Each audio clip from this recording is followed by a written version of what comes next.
नारळी पौर्णिमेचा उत्सव उद्यावर येऊन ठेपला असतानाच मालवणसह जिल्ह्याभरातील किनारपट्टीवर या उत्सवाच्या निमित्ताने आनंदाचे भरते आले आहे।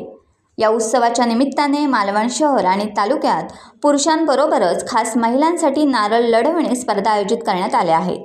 आज नारळी पौर्णिमेच्या पूर्वसंध्येला आचरे येथील शिवसेना उद्धव बाळासाहेब ठाकरे पक्षाच्या वतीने नारळ लढवणे स्पर्धा आचरा येथे पार पडली। या स्पर्धेचे उद्घाटन माजी आमदार वैभव नाईक यांनी श्रीफळ वाढवून केले।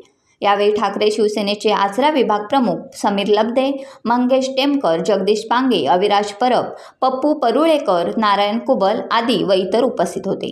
या स्पर्धेला जिल्हाभरातील नारळ लढवणाऱ्या शौकीनांनी एकच गर्दी केली होती। या स्पर्धेत जवळपास 113 स्पर्धक सहभागी झाले होते।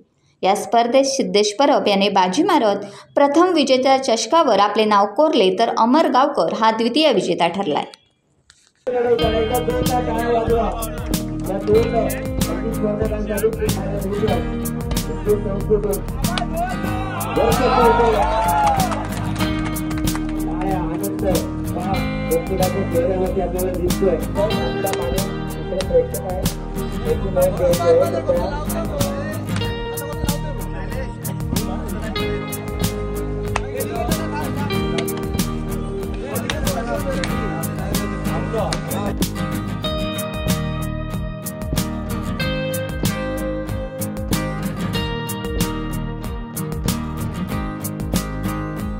टाइम्स डिजिटलला लाईक करा, शेअर करा, सबस्क्राईब करा आणि बेल आयकॉन दाबायला विसरू नका।